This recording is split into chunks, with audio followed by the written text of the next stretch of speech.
Hello বন্ধুরা, তোমরা সবাই কেমন আছো? আশা করি ভালো আছো। তো আমি অনেক ভালো আছি। তো আজকের ব্লগ আমি শুরু করছি।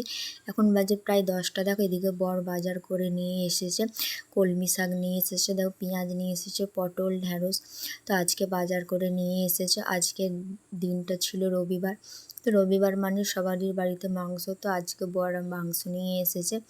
তো দেখো এইদিকে আমি ভাত চাপিয়ে দিয়েছি। তো ভাতটা তো হয়েই গেছে, ভাত নামিয়ে নেবো। আর এদিকে দেখো মাংসতে আমি নুন হলুদ তেল বুলিয়ে রেখে দিয়েছি, আর মাছও নুন হলুদ বুলিয়ে রেখে দিয়েছি। আর দেখো টমেটো, পেঁয়াজ, আলু, কাঁচা লঙ্কা কুচিয়ে রেখেছি। আর এদিকে আদা রসুন বেটে রেখেছি। তো গ্যাসটা জেলে অন করে তো কড়াটা টাটতে দিয়েছি। তো তারপর গরম কড়াতে একটু সর্ষের তেল দিয়ে নেবো। সর্ষের তেলটা গরম হয়ে যাওয়ার পরে আলুগুলো দিয়ে দেবো। আলুগুলো ভেজে তুলে নেবো। তার মধ্যে একটু নুন হলুদ দিয়ে আলুগুলো ভেজে তুলে নেবো। তো দেখো আলুগুলো ভাজা হয়ে গেছে, তো তুলে নেবো।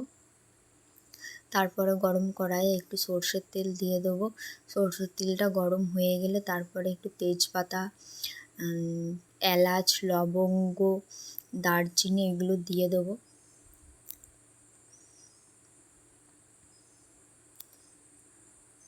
তারপরে আমি দিয়ে দেবো কাঁচা লঙ্কা কুচি। তারপর পেঁয়াজ কুচিগুলো দিয়ে একটু ভালো করে ভেজে নিতে হবে। তো পেঁয়াজগুলো ভাজতে গেলে একটু গ্যাসটা লো করে ভাজতে হবে। তো পেঁয়াজ ভাজতে অনেক দেরি লাগে। তো আমি টমেটোও দিয়ে দিয়েছি। টমেটোগুলো ভেজে নেবো গ্যাসটা লো করে। তো দেখো আমার পেঁয়াজগুলো ভাজা হয়ে গেছে। পেঁয়াজ টমেটো কিন্তু দুটোই ভাজা হয়ে গেছে। তারপর আমি রসুন দিয়ে ভালো করে ভেজে নেবো যাতে কাঁচা গন্ধটা চলে যায়।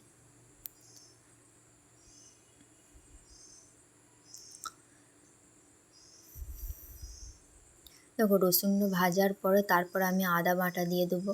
আদাটাকেও ভালো করে ভেজে নেবো যাতে কাঁচা গন্ধটা যেন না আসে। তো ধরো তুমি মাংস যত ভালোভাবে মশলা কষবে তত কিন্তু খেতে টেস্টি হবে। তা আমি এগুলো ভালো করে ভেজে নেবো। তারপরে আমি দিয়ে দেবো জিরে, হলুদ, লঙ্কা, জিরে, ধনে, কাশ্মীরি লঙ্কা সব দিয়ে দেবো। মশলাটা কষতে থাকবো। এখন 5 মিনিট ধরে মশলাটা কষবো।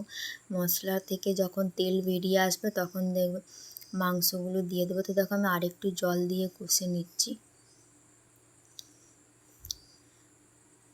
প্রায় মশলাটা যত কষবে তত কিন্তু খেতে টেস্টি হবে মাংস। তো এরপর আমি মাংসটা দিয়ে দিলাম। মাংসের সাথে কিন্তু আলুও দিয়ে নেবো। তারপর ভালোভাবে কষে নেবো।